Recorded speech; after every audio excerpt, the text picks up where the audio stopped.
The following program is a podcast1.com production.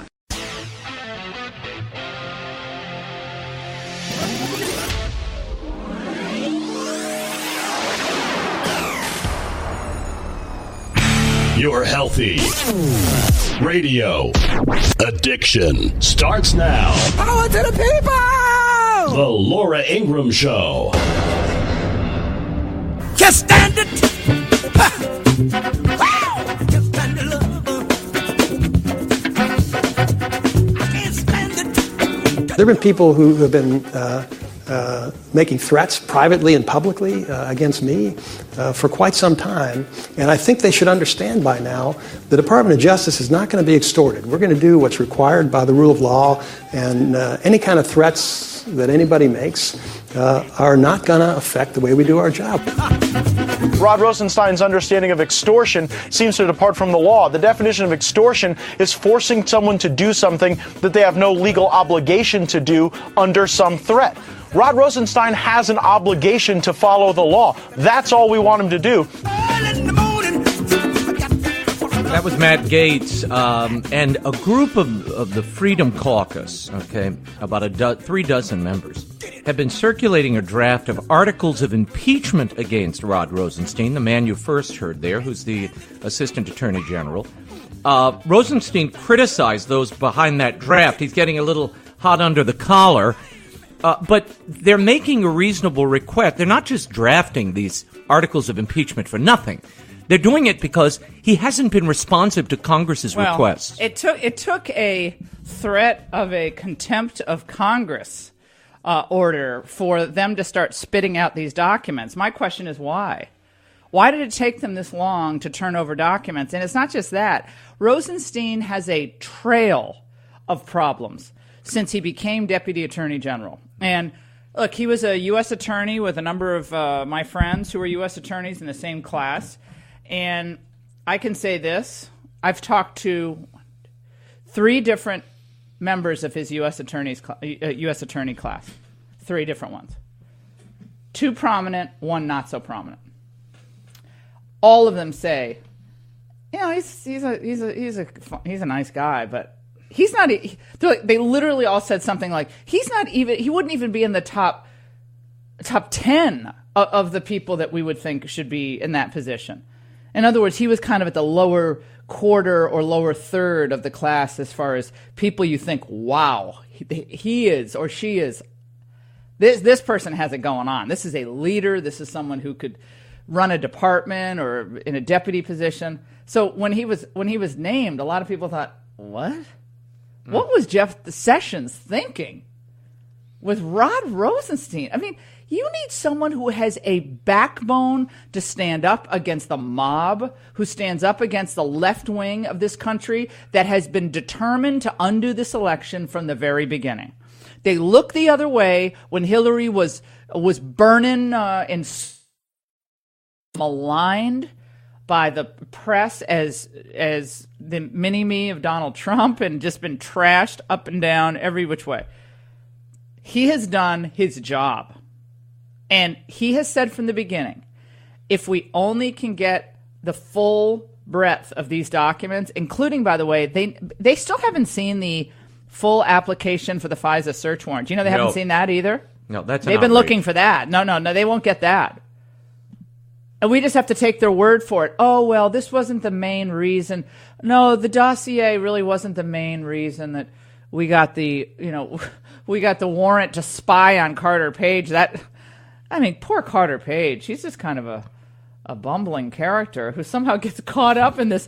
If you ever went to a bar, supported Trump, and ordered a White Russian, you're clearly under a cloud of suspicion. FBI surveillance. Yeah, under a collusion cloud. No, sorry, they're off collusion now. There's not collusion is really that's not really a crime. So they're not really. I don't mean to interrupt. James Q, hail to the chief. Uh-oh. Donald Trump is tweeting again. Uh-oh. Here we go.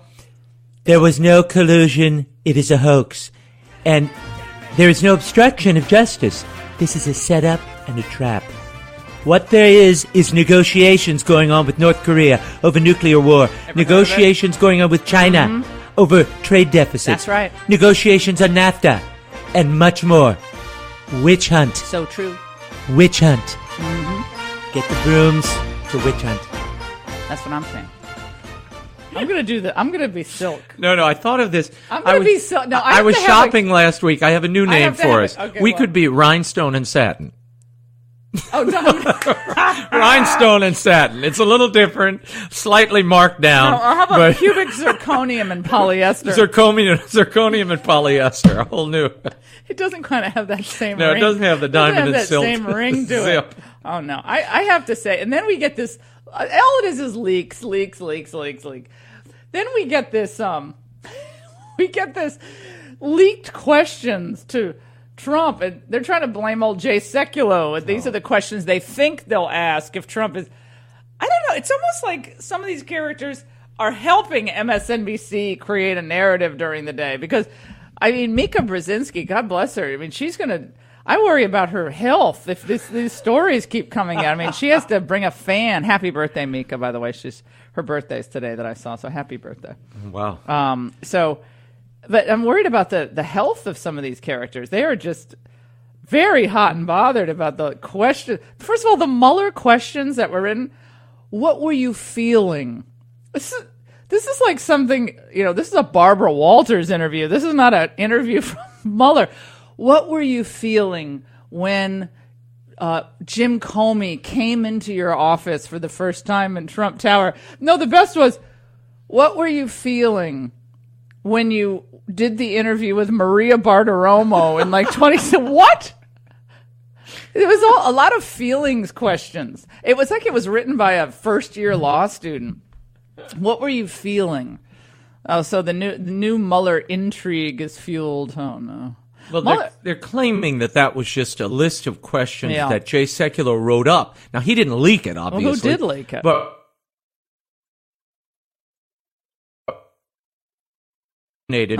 or collated these questions. Right, well, it's like moot courting someone. You know what else I said? Well, the grammatical errors would indicate that they weren't the Mueller team.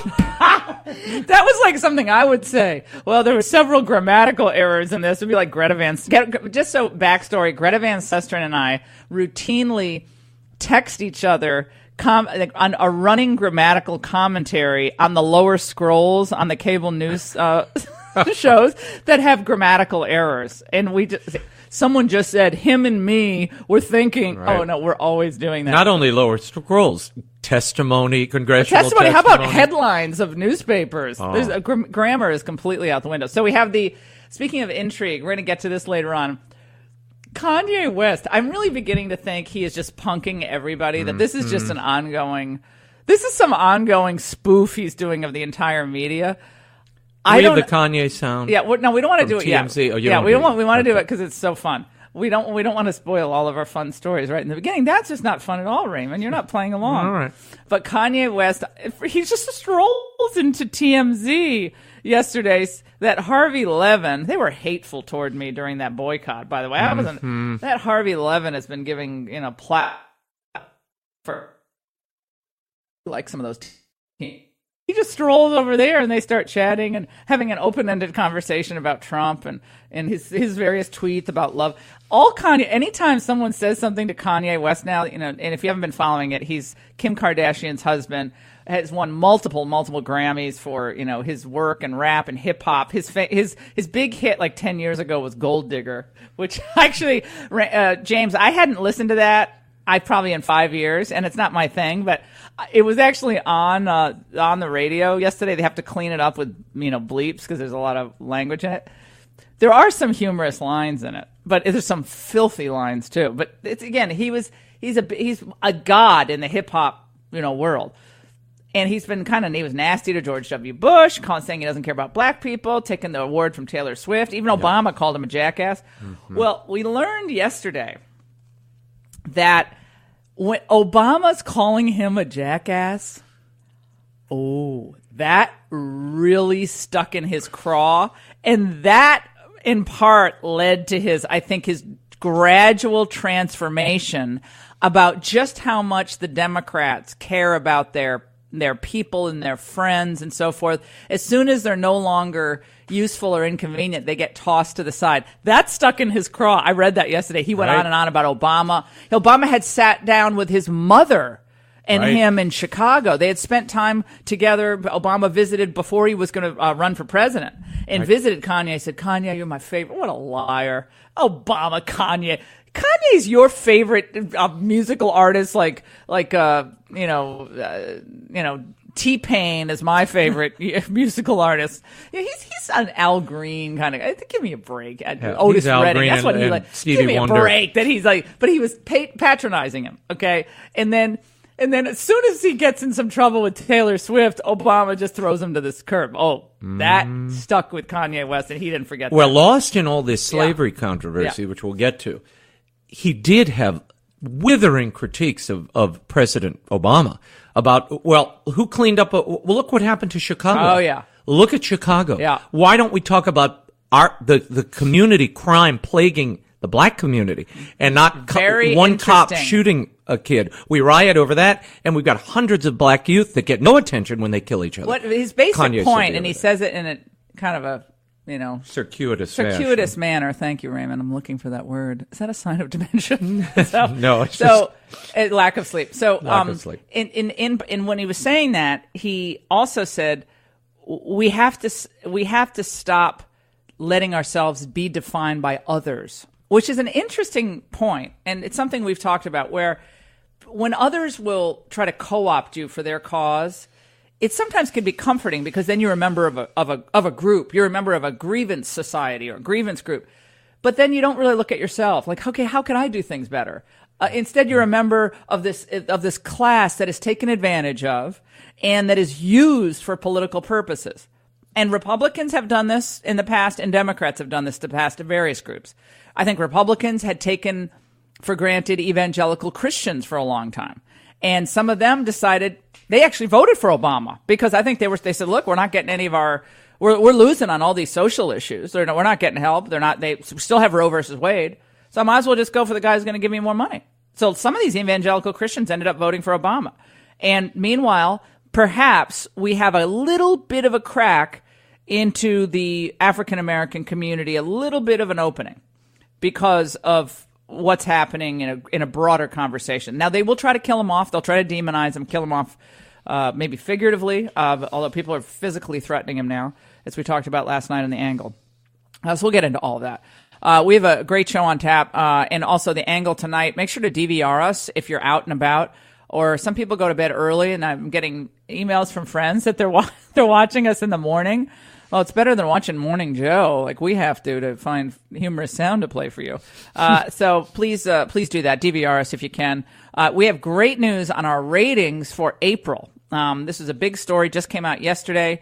Fox News dominating. Hannity at number 1. Maddow coming in at number 2. These are the overall numbers for all people of all ages. Hannity number 2, Tucker number 3, and the Ingraham Angle at number 4. So we're very happy about that. On the key demographics, 25 to 54, we came in number 3, which is great. But all the Fox shows were killing it and doing, just great friends, great teamwork, great support staff and producers.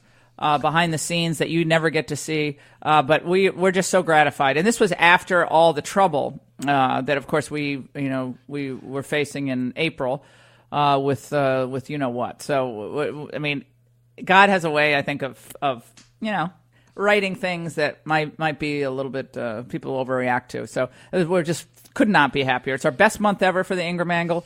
And we've had the greatest growth month to month, I think, of any show. And we're just so happy. We're so happy and blessed. And thank you all for tuning in. All right, we'll take a break. 855-40-LAURA. The leaked questions.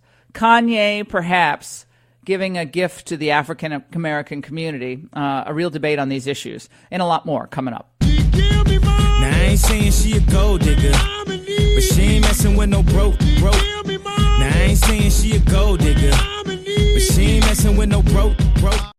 The hit true crime series, Murder Made Me Famous, is now on Podcast One, showcasing some of the most notorious crimes imaginable, including Scott Peterson, Jodi Arias, Ted Bundy, and more. See how murder made them famous.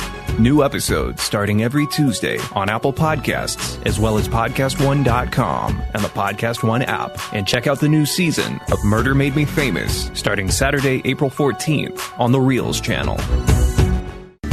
Right or wrong, I'll keep on dreaming.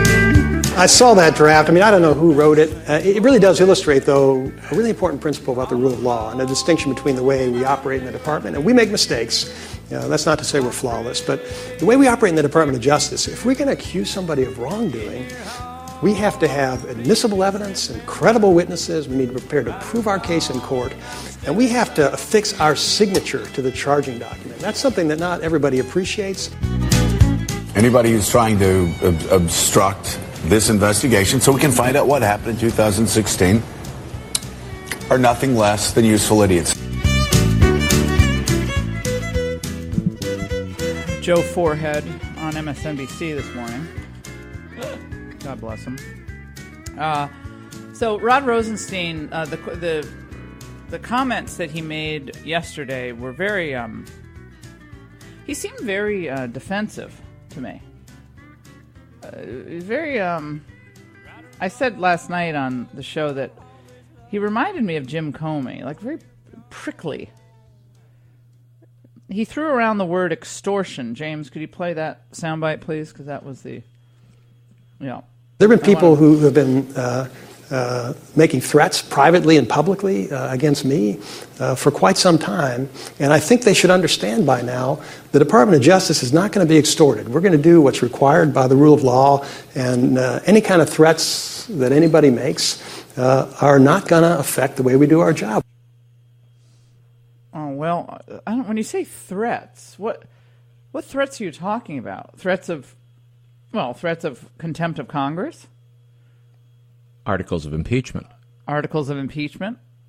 Okay, well, I guess we're going to see what exactly Rod Rosenstein and Mueller and all these guys in the end really have. Show your cards. At one point, are these guys going to just show their cards? Rosenstein melted at the first sign of trouble. He melted because the left started, rattling their cages after Donald Trump won the election. Melting. And he immediately rushed to a special counsel. And that will have done more to hurt the potential success of Donald Trump's presidency than probably anything else.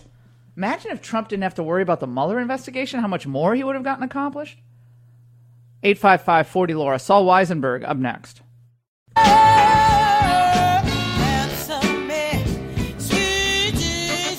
I think the president has a way of short-circuiting this entire process, and I think that's what he's going to do ultimately, which is take the fifth, which is refuse to answer. No. Can I finish, Alan? There's just no way he's going to do which that. is, the president will denounce the process. It's a witch hunt. He doesn't want anything to do with this. There is nothing Mueller can do if the president takes the fifth. Of course there is. And I think, he gives him immunity, number one. He's never going to give the president immunity. Of course he is. Let me tell you why he'll give the president immunity, because immunity doesn't apply in an impeachment proceeding. And no matter what Rosenstein says, you're not going to get a reversal of the Justice Department. Suddenly say, when the president is Trump, we've changed our mind. Now you can indict him. Now you can prosecute him. So he is at no risk of being indicted or prosecuted. He is at risk of being impeached. And you are listening to the Laura Ingraham Show, 855-40-LAURA. Joining us now, a man who's become I think he's become kind of a, for law geeks all across the United States and aspiring, lawyers, law students. Saul Weisenberg has become kind of a pinup intellectual, kind of a pinup boy intellectual. Hi, Saul, how are you? Good to talk to you. Saul Weisenberg on the Laura Ingraham Show. I'm doing okay. I don't know what to think about that. I'm going to have to go back on the Atkins diet if I'm a pinup. No, you look, Saul, you have a big fan club now developing from all of your appearances on the Ingraham Angle. I mean, you have had this unbelievable career as a litigator, as a lawyer, working for the Whitewater investigation and government service.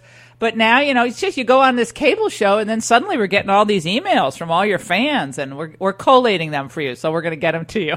So I had to okay. share that with you. Boy, Yeah. that's been hidden from me so far. That really Yeah. that makes me happy, and they're all Yeah, positive see? like that, right? Yeah, they're almost all positive, as a matter of fact.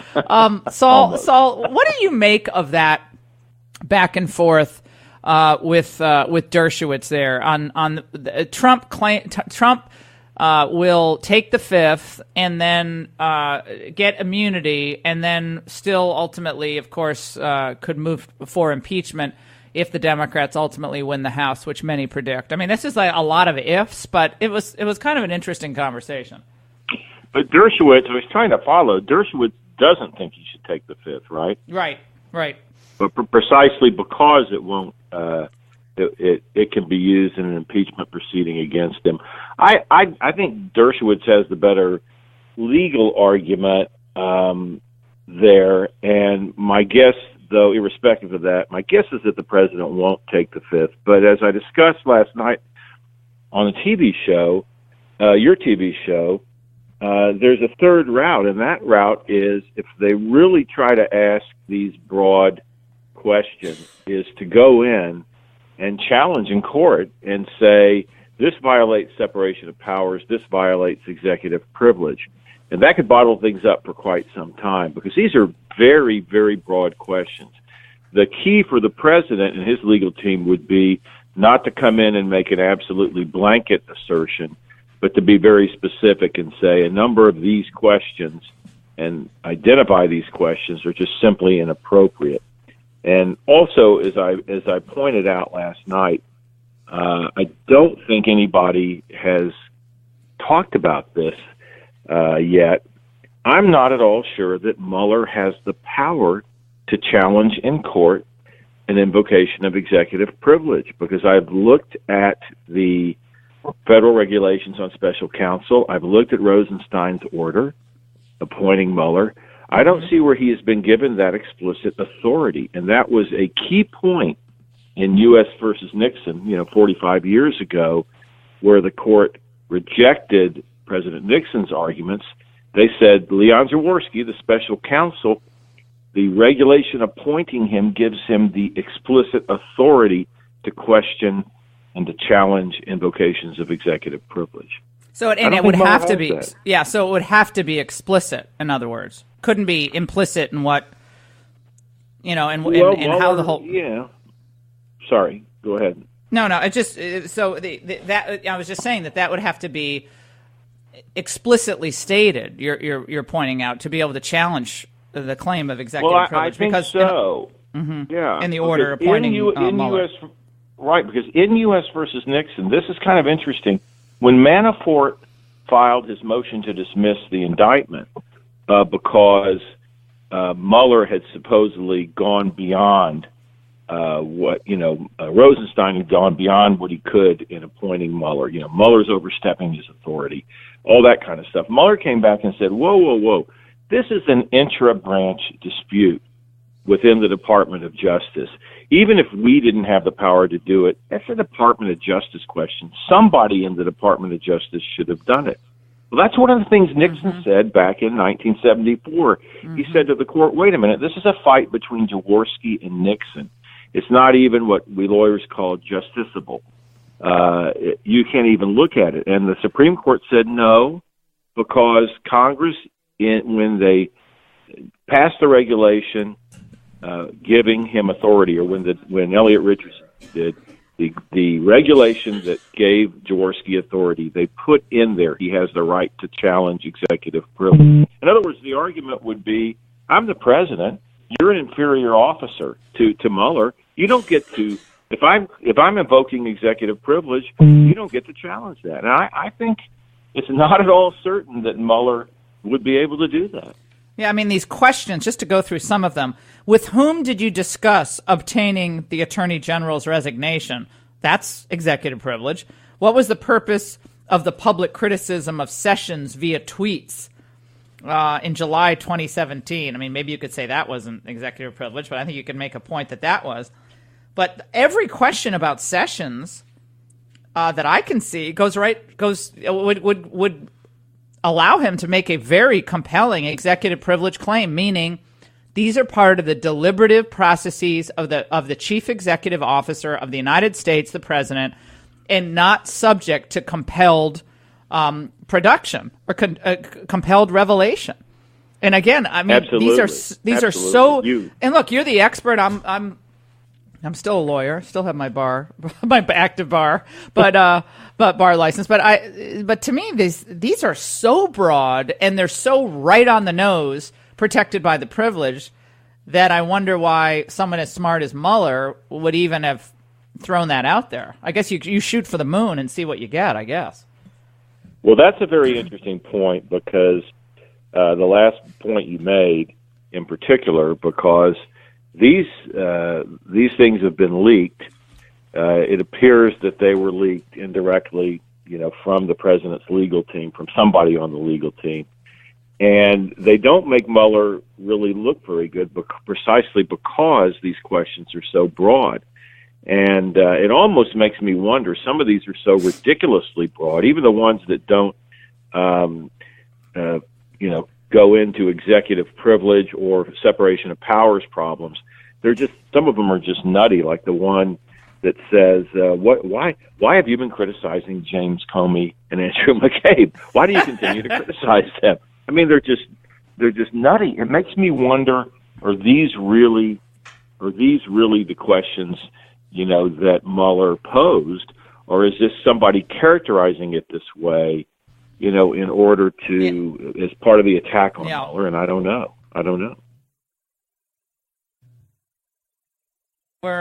There's a funny question about like Maria Bartiromo, like what were you feeling or something? I'm trying to locate that in my never-ending list of questions, but they're just it's a lot of them are very odd. Oh yeah, what was the purpose of your statement to Maria Bartiromo on April 11th, 2017? I can't remember what the purpose of my statement yesterday afternoon was. Like I guess you have to look that up and see what was your purpose of the statement. Look, the cynic in me, Saul, thinks that this list of questions, if characterized as what Mueller wants to know, makes Mueller look kind of, JV here, and he's not JV. He's a smart dude. So I don't know. Maybe it's kind of an oppo tactic to kind of get the public more negative on the Mueller team. I don't know, and I don't know if it works. That could be if they've done that. Interesting theory. Yeah, if that's what they've done, if this is somebody mischaracterized, that was done when I worked for Ken Starr. That was done to us all the time. Somebody would be, someone would be interviewed by the FBI and mischaracterize what was said. Somebody would go into the grand jury and leak everything about it, which a witness, as you know, is allowed to do. Somebody who was partial to President Clinton, and then we get accused of the leak. But these questions are so broad, and they show if these are really from Mueller's team, they show a conception of obstruction of justice, which is dangerously broad. The idea that if the president has a bad purpose, something that is otherwise legal all of a sudden becomes criminal. Very, very dangerous. If I were the president's attorney, I would be even more cautious than before. And also, when you guys were doing the, I'm sorry to interrupt, but when you guys were doing coming up with your own list of questions, and you did the, you did the questioning of Bill Clinton. People forget this. So the big interview with Clinton, Saul did, and I'm thinking of the questions that you asked. I don't remember. What did you think about questions? Maybe I'm misremembering, but a lot of these questions are, what did you think and what did you do about the Comey June 8th, 2017 testimony regarding General Flynn? What did you think? What? No, what's that mean? How can you disprove if he says, well, I didn't think anything? Then how do you follow that up with any type of follow through? I mean, it's weird. Yeah, virtually none of our questions were about, what did you think? Or feeling. And what did you do? But I'll tell you one thing that the president's team, should maybe keep in mind is that, we were subject to the same kind of incessant attack that Mueller, by surrogates of the president, that Mueller has been subjected to. And prosecutors are human, and we don't like it. Okay, you don't like it. You're trying to do, if you're doing it the right way, you're trying to be a public servant and do the right thing. And some of these questions, again, if you look at them, to me, they show that these prosecutors are incensed by the president's attacks on them, because a lot of these questions about obstruction really relate to the criticism. Yeah, what did you mean when you criticize this person or criticize that person? So it's just, the questions are weird, Laura. They're just really weird. And this is one of the reasons that, I was talking to a mutual friend of ours, a well-known litigator, historically well-known, and he said, we don't litigate things in the press for a reason. That's not the way I do things, and I tell my clients not to do that. It's much better to be more, it's much better to have a more judicious approach to these things, and than to malign people via social media or comments or leaks. And I typically agree with that. I don't think litigating in the press is generally helpful in the end. They have all the power. The prosecutors have, well, not all the power. They have most of the power in this scenario. Well, it's very dangerous, and the one key difference between the Clinton camp and the Trump camp is Clinton, by and large, kept his mouth shut. He sent out surrogates.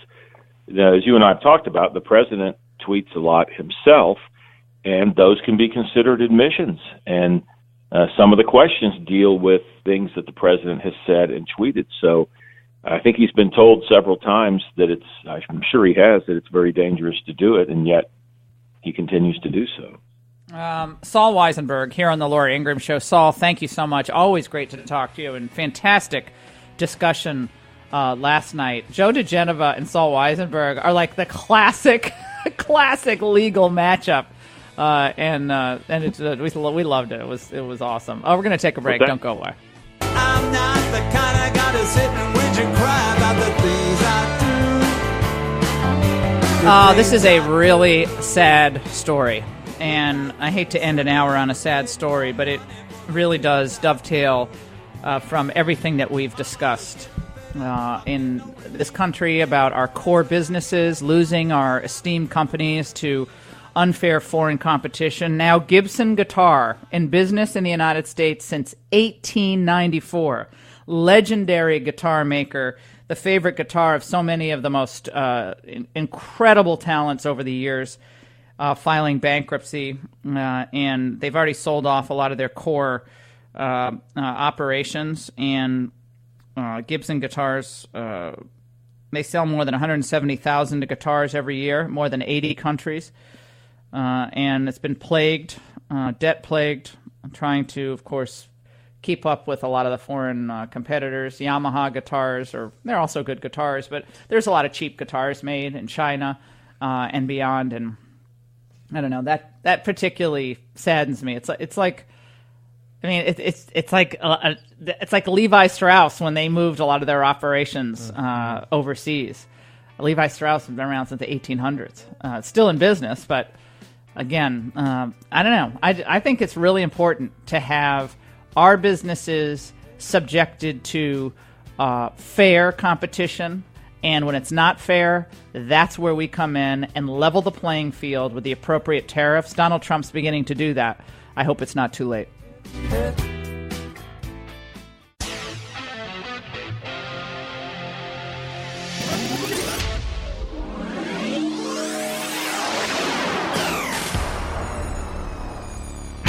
Your Healthy Radio Addiction starts now. Power to the people! The Laura Ingraham Show.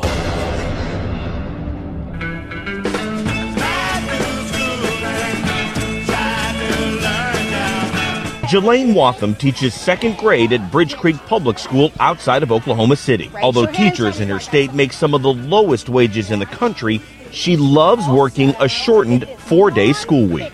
How has your quality of life changed? It has allowed that weekend time with my family, but I also really, truly feel like it has made me a better teacher. Do you know that now out of the 15,000 school districts in the United States and 17 states, 100 of them use 4-day work weeks for teachers. 100. 17 different states use the 4-day work week. So about 67% of over 2,700 polled by this education group called Edutopia favor this as a solution to school districts facing financial hardships. Low teachers' salaries, the cost of bringing in substitute teachers, transportation costs, keeping the lights on. What are your thoughts on this? I mean, I understand it as a cost savings thing, and I was just talking to Nico the other day because he's home with the flu this week, but he's getting a lot done when he's home from school because school is great, but there is filled a lot of distractions. Kids can get a lot done if you have a parent or a caregiver who's really involved. Kids can learn a lot, especially at a young age, at home. And now with all the online learning capabilities, you could see how kids could actually learn more on that 5th day. But again, if they're motivated. But if they're not motivated, they're not going to learn at school either. But what do you think about this? This is this Oklahoma story that just came out. Let's listen. State Superintendent of Instruction, Joy Hoffmeister, worries about the long-term impact on students. Shortened weeks mean longer days, from 40 minutes to an hour more in some cases. We are losing valuable time to sustain momentum and grow. Just extending more minutes to the day is not actually the same as having more days in the calendar year.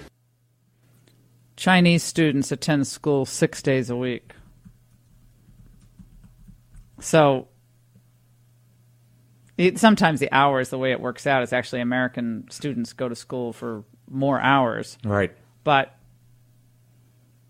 I mean, in some of these estimates, even though the U.S. has more instructional weeks, I guess this is how it ended up being determined, Chinese students could be attending school nearly 20% more days per year than American students. It's a lot of days. I mean, the school, you do lose a lot over the summer, too. You lose a lot of learning over the summer. Right. Well, that's a bigger question about whether they should continue teaching through the summer, but the teachers' unions will resist that because that's their time off. Well, and they don't get paid a lot. And right. So now they have the summer and they can get extra work and extra jobs, and some of them teach overseas. And there's a perception among policymakers, according to Center for Public Education, and the public that U.S. students spend less time in school than students in other countries. This is from a couple of years ago. Our students today are competing against children in India and China. Those students are going to school 25 to 30% longer than we are. Our students, I think, are at a competitive disadvantage, and I think we're doing them a disservice. But is perception reality? Do students in other countries really spend more time in school than students here? Now, Secretary Arne Duncan in the Obama administration provided data to back up his claims, but do those claims tell the whole story? Well, the public school groups are going to say, oh, no, don't, because the teachers want to have the time off. Are students in India and China required to go to school longer than U.S. students? The Center for Public Education said, well, the answer appears to be no. According to the data from OECD and World Data on Education, students in India are not required to spend more time in schools. They look through the calculation and so forth. How do we know this? Since every state has its own time requirements for schools, it's difficult to compare the U.S. as a whole to other countries. However, time requirements typically do not vary dramatically from state to state. Most require 175 and 180 days of school and or between 900 and 1,000 hours of instructional time per year, depending on the grade level. It's also important to keep in mind that the time students spend in school varies by grade level. That is also the case in India and China. In India, schools are open 200 days a year for grades 1 through 5, a total of 800 instructional hours per year, compared to 220 days and 1,000 hours of instructional time for grades 6 through 8. So this could be the source of the discrepancy that Duncan laid out, because you're looking at the different age groups. Okay. What do you think about that?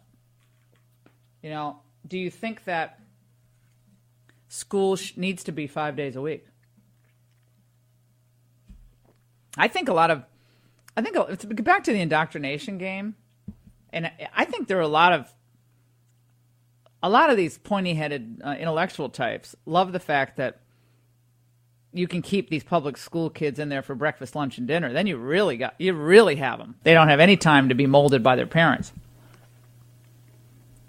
They're molded by whatever educational standards rule the day. So long as they were doing home study and homework in the day that the teachers aren't offering instruction in classrooms, maybe that would be a good compromise. Jeff in Alaska on line 3. Jeff.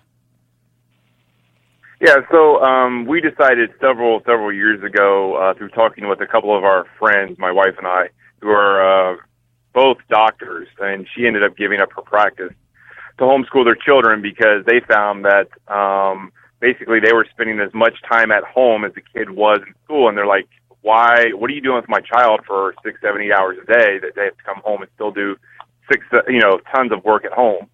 Right. And then it's just the school system is just a mess because of all the Facebook and all the he said, she said stuff and all of that petty stuff that they don't have time to learn. And so we decided, my wife gave up her career to homeschool our son. And luckily, Alaska is a great place to homeschool. They're very supportive. We actually do get some funding from the state, but it's comical because they gave us $3,000 or $4,000 a year to teach our son, but the school system gets like $8,000, right?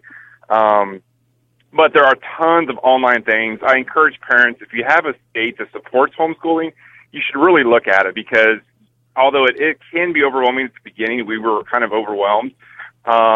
It actually, in the end, it's not rocket science. There's so much support for homeschooling. Oh, isn't it great? And the one thing... It's so great what you can find online. Everything that I don't understand is online. Yeah, our city is going to be voting about what bathroom they want to use. And instead of worrying about what bathroom they want to use, we're trying to teach our son history. That's great. So that's the benefit of being able to homeschool is you can actually teach your kid. And the other thing, too, is we don't take a summer break. There's been lots of studies that show, like you had just commented, that over the summer break, these kids just become zombies. And you have to spend about a month of backtracking. And so we don't do it full time, but we don't take a break either. And then we can also do it's more flexible. We make sure he gets the other study that encourages us to homeschool was there's especially in the later years of life, kids are not getting enough sleep. And so because we can homeschool, his schedule is much more flexible to ensure that he gets tons of sleep. That's great. That's an attentive parent. That's really an attentive parent. Good for you, Jeff. You sound really cool, and your wife sounds really cool, too. I'm just noticing this with Nico. He's only 7.5 years old. But over the last 2 days, he's blown through all of his homework. I got all that done. Got it done in like 15 minutes. He's only in, first grade, but there's a lot of time wasted. It's more of a kind of a daycare in some cases in the younger grades. Well, that's the challenge when both parents are working. Yeah. Now you're going to pay for daycare for the day off that the teacher isn't offering instruction on the fifth day? Right. Fridays? Well, parents are going to have to do cooperatives with each other. Well, Byron in Texas has a thought on this. Byron, I see the pluses in the 4-day. I'd like to work 4 days a week. That would be great.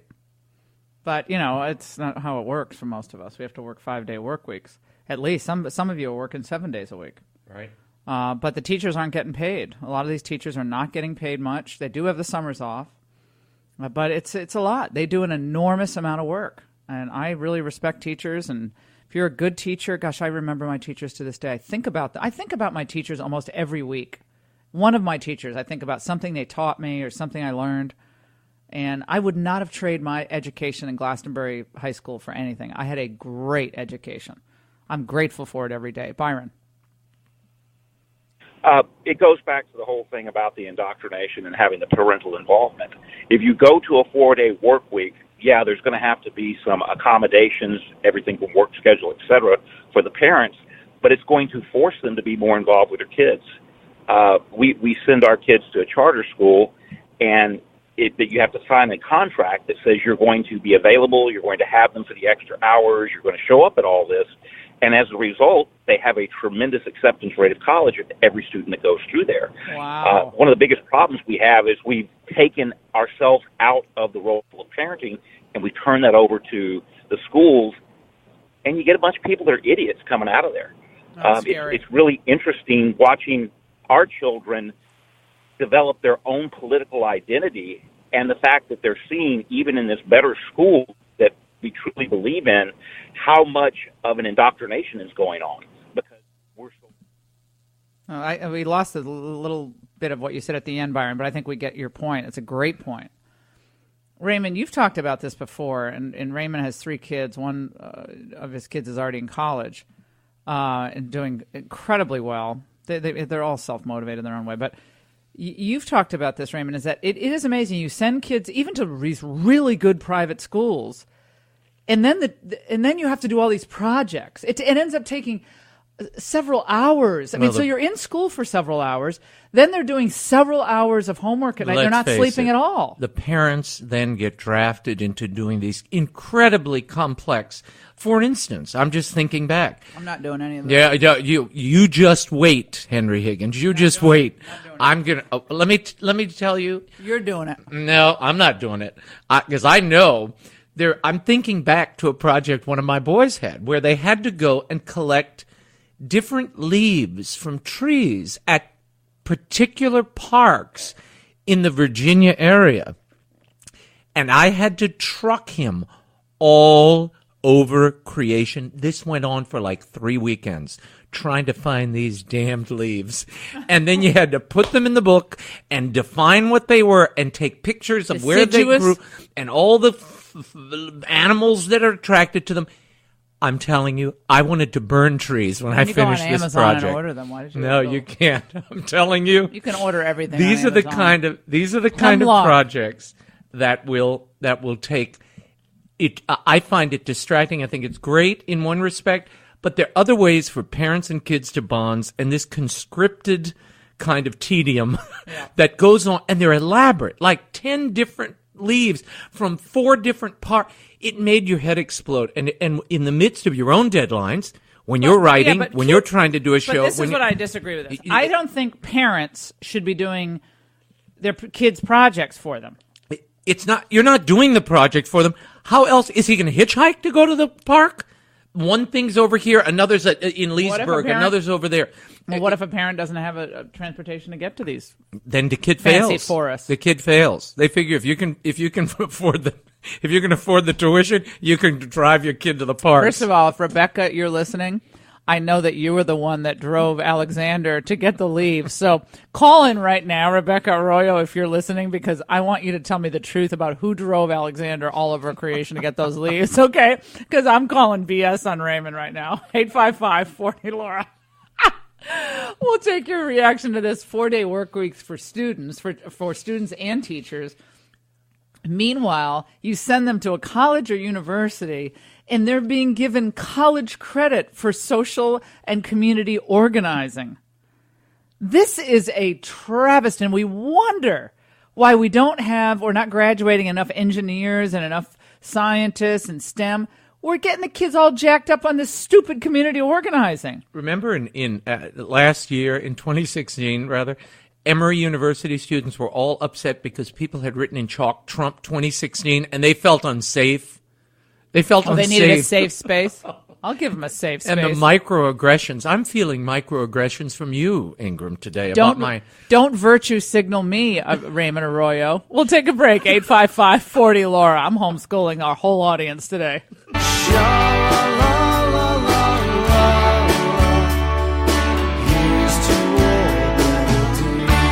Stay-at-home parents we spoke to in this community endorsed the shortened week. It's just that extra day. You're like, I feel like I have a whole entire day with my kid. I've been waiting in school all day long, waiting on the bell to ring so I can go home. Throw my books on the table, pick up the telephone. Hello, baby, let's get some going. Heading down to the drugstore to get a soda. All right, back on the Laura Ingraham Show, 855-40-LAURA. A lot of you want to get in on this discussion. The indoctrination machines on college campuses. And now maybe the answer is keep your kids closer to you as they're in these primary years of learning. You send them off to school for several hours a day, then they come home, they may bury their heads in these projects. They go to bed exhausted, and you do lose a lot of time with your kids during that school year. But maybe there's a real upside in doing this 4-day school week. Let's go to, give me the best calls, please. Let's go to Dean in Virginia, line 1, please. Dean, go ahead. Laura, it's all about what the Teacher of the Year wrote a book called Dumbing Us Down. Let's give them 4 days a week so we get another idle day of the week. Let's take gym class away from kids so we make all these young boys so hyper, they need, ADHD drugs, and dumbing kids down generation after generation. They're easily manipulated then. Don't you agree? Well, it depends on what learning environment they're leaving. Depends on if the learning environment is, if it's a great school, then yeah, you want them to be in school 5 days a week. But if it's a school that's kind of underperforming, I think a lot of students learn in different ways. I think keeping some kids in school 5 days a week might be great, and I think with others it might not be the best thing. If you have a parent at home and a parent engaged in learning, I think those kids can learn a lot more, especially with everything that's available now on the internet. You can pretty much learn everything. You can have video tutorials on almost every subject. You can play it over and over again. If you get lost, you can't figure it out, go back and play it again. There are message boards to ask questions. There is interactive learning. My son all but taught himself calculus that way. He would go back and watch the YouTube tutorials until he learned it. Oh, God, I don't even want to hear the word calculus. I don't even want to hear it. It makes me sick. The Trump administration announces that it's going to allow on a case-by-case basis elephant trophies back into the United States from Africa. Are you for it or against it? I am against it. We'll tell you why, and a lot more with a special guest coming up. This week on All of the Above with Norman Lear, actor-author Sean Penn sits down with Norman and Paul to talk about his new book, Bob Honey Who Just Do Stuff. Perhaps a truth worth grabbing and holding on to for dear life, that where life is really lived in the simple places of love and happiness. Bob owned neither, and in lieu of that, only solitude would suffice. Be sure to download new episodes of All of the Above with Norman Lear every Monday on the Podcast One app, at podcastone.com, or at Apple Podcasts. And don't forget to leave a rating and review.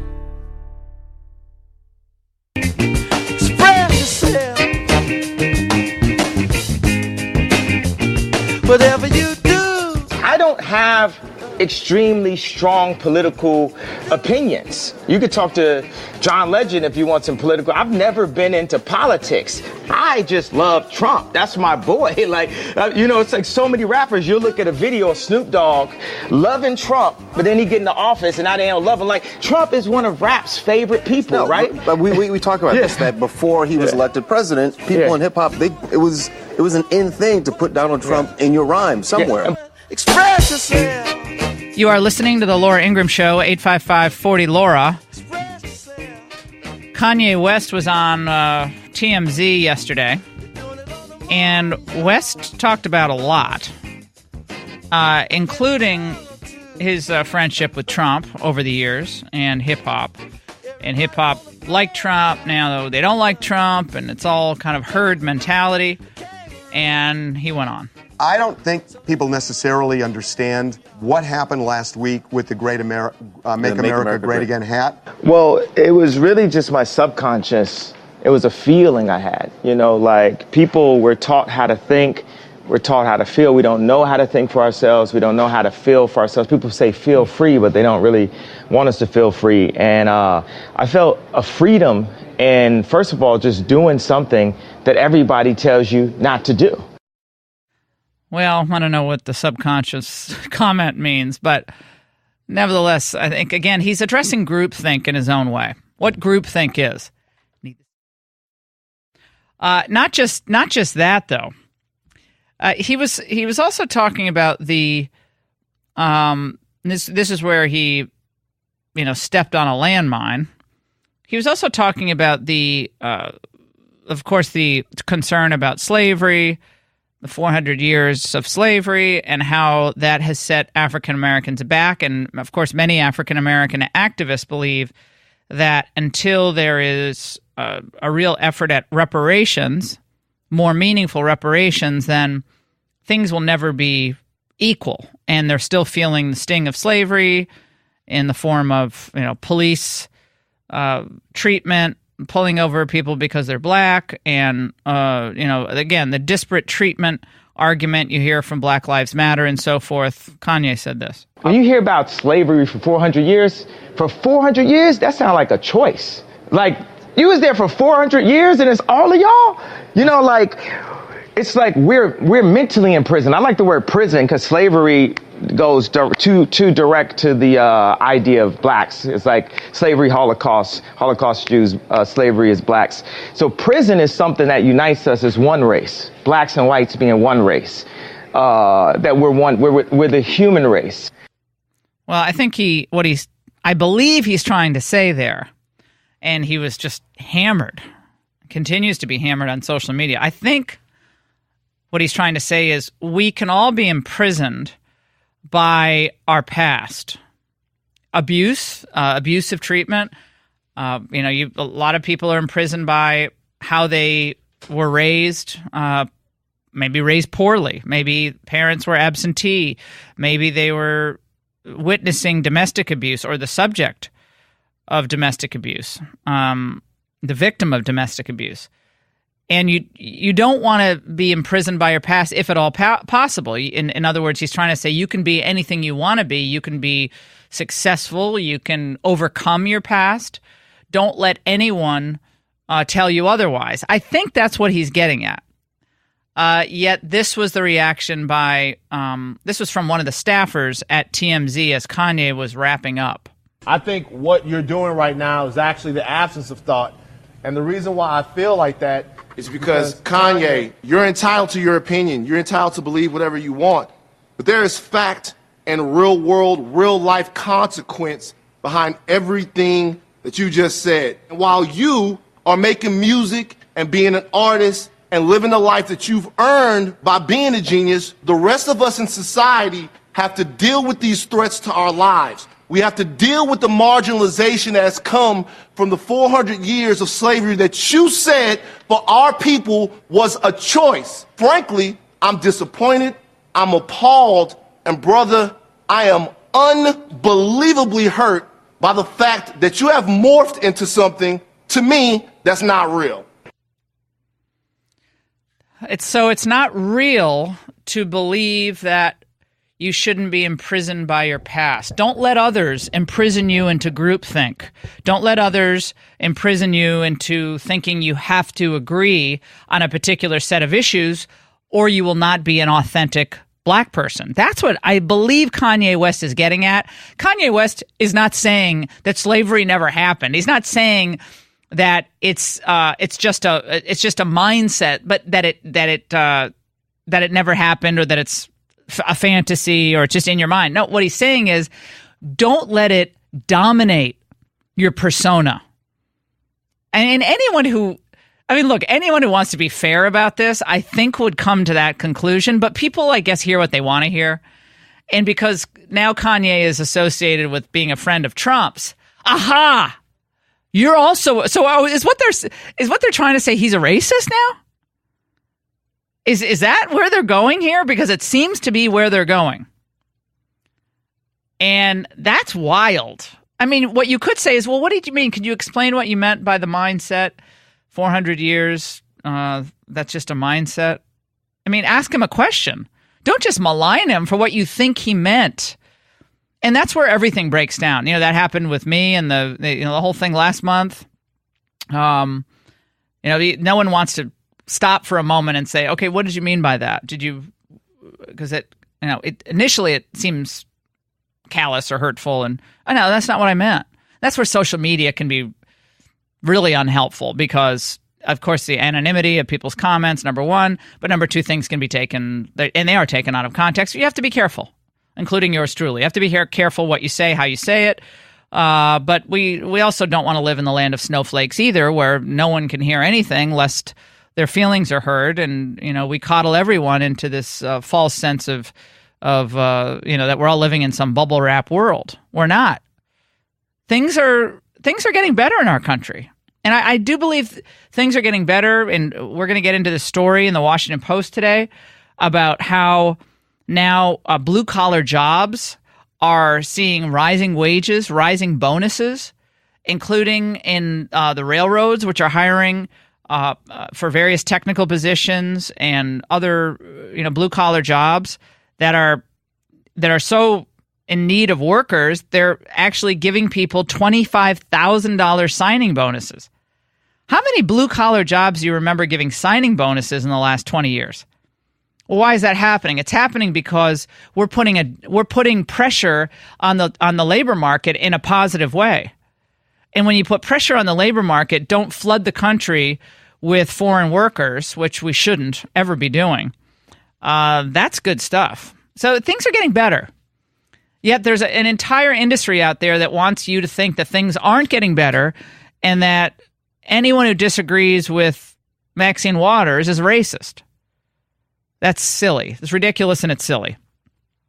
You're listening to your Healthy Radio Addiction. Speaking of people who take things out of context purposefully, Maxine Waters was out there talking to Politico on Kanye West, and she said, listen to this, after hearing what Kanye West has been saying about Trump and so forth, he's a very creative young man, but we also think that sometimes Kanye West talks out of turn, and perhaps sometimes he needs some assistance in helping him to formulate some of his thoughts.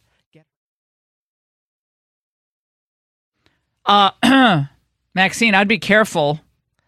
I'd be careful in claiming that other people can't formulate their thoughts, given some of the treasure trove of sound bites we have in our system where you can barely put two sentences together. But do you see how condescending that is? Now imagine if someone like yours truly said that. Talk about condescending. So now he needs some help and he's talking out of turn. Imagine if a white conservative said you're talking out of turn. I was joking about LeBron because of my book Shut Up and Sing as an offhand. Like, obviously I'd love LeBron James to come on the show anytime. He's incredible talent and has done a lot for his community. I've said this multiple times. But I was just like, oh, come on, shut up and drill. It's a joke. It's supposed to be funny. Oh, no, it can't have any humor. It's King LeBron. You can't criticize him.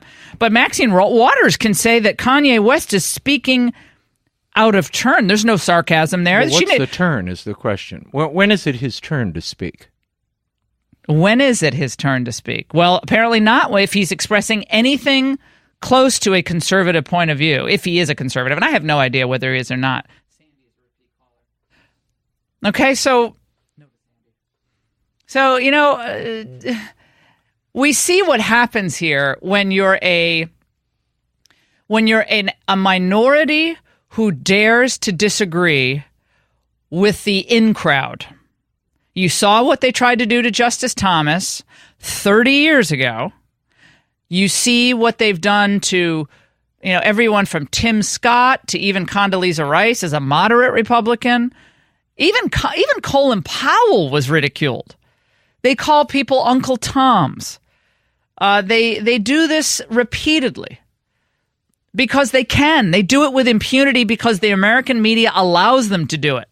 Yet when someone like yours truly, or any conservative, or anyone, frankly, who's not an avowed liberal, criticizes Maxine Waters for sounding like, she doesn't have both oars in the water, you're a racist.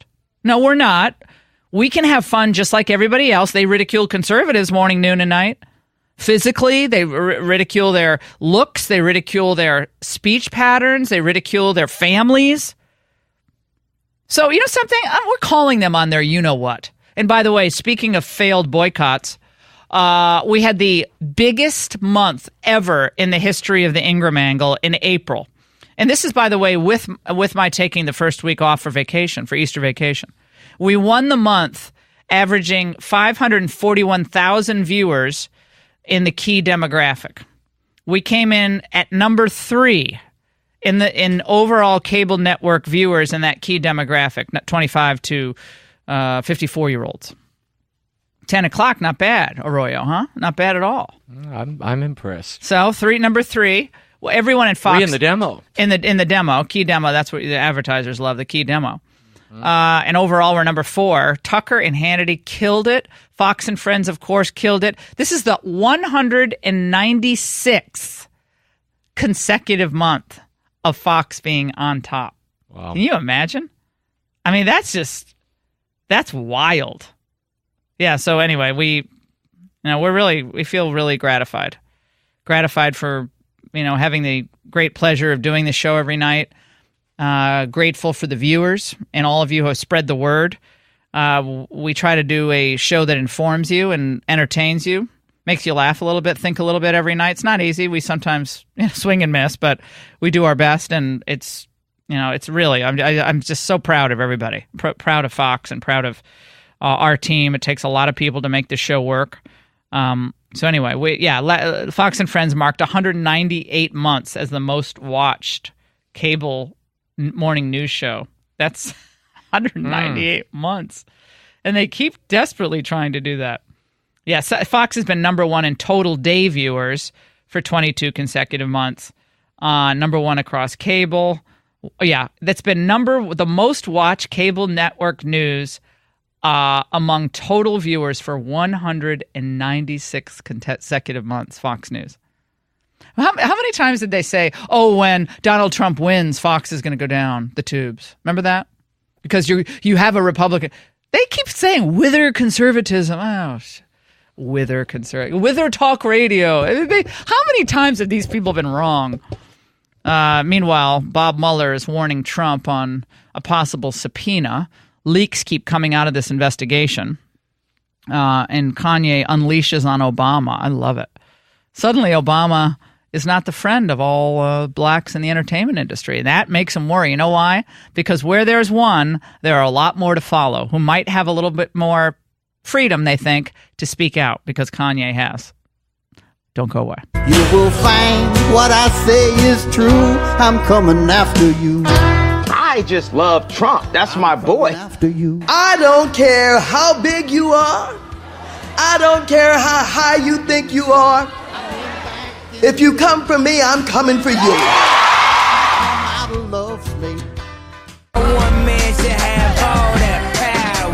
Obama, it's like, he's like, I want your support. I'm running for office. I'm like, this is dope. We're going to get a black president.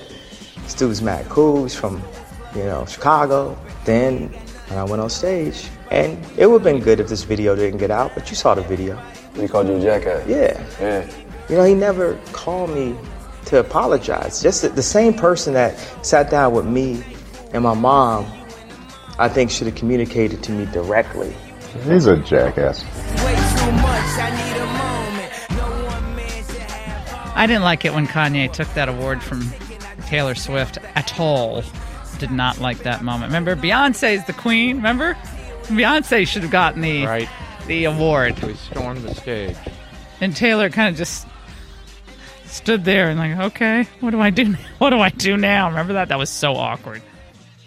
And the president was reacting to that. Obama was right in that moment. But Kanye didn't forget. He had a long memory. He's like Trump in that way. Trump does not forget. You diss him, he does not forget any dissing. He has a long memory. Some people are like that. I mean, I tend to let things slide. I try to, at least my old age. I don't really care, frankly, what people say about me. But Trump and Kanye, they're two peas in a pod on that. Speaking of peas in a pod, that Will.i.am from Black Eyed Peas, he said it's the most ignorant statement he's ever heard anyone make, Kanye's comment about slavery. And Kanye, explained himself and said, what I was talking about is essentially what I said last night. It's enslavement of the mind. We can't let this define us for the next 400 years. We have to start having a new conversation, not just the conversation about slavery. So from that perspective, I understand what he was saying, but the left takes one word or two words and they try to destroy your entire being with it. Don't go away. Thanks for listening to the Laura Ingraham Show podcast. Download new episodes every week at podcastone.com. That's podcastone.com. I have a saying, sometimes helping is hurting and hurting is helping. Because this is a situation where you give them $100 a month here and, oh, you trust me, you have it right, girlfriend. They will call you and they will ask you for more and more and more. Hi everyone, Susie Orman here, and I'm so excited for you to listen to my new podcast, Women and Money on Podcast One. New episodes are up every Thursday, and I want to hear all your questions about money. Download the show on iTunes, podcastone.com, or the Podcast One app. That's Women and Money on Podcast One. I'm Rita Foley with an AP News Minute. The president's tweeting again this morning there was no collusion and no obstruction of justice. But lead Russia investigator Robert Mueller has reportedly warned the president's lawyers he may subpoena President Trump. Mueller was appointed by Deputy Attorney General Rod Rosenstein, who says he knows some Republican lawmakers want him fired. The Department of Justice is not going to be extorted. We're going to do what's required by the rule of law. Facebook says its new dating service isn't just for those who list themselves as single. And Facebook is rolling out a new feature that lets you clear your browsing history. Mark Zuckerberg. You're going to be able to use this tool to see the information about the apps and websites you've interacted with. You'll be able to clear all this information from your account, and you'll even be able to turn it off, having this information stored with your account going forward. Mark Zuckerberg speaking yesterday. A Long Island man suspected in a string of robberies while wearing a surgical mask has been identified by his mom. I'm Rita Foley.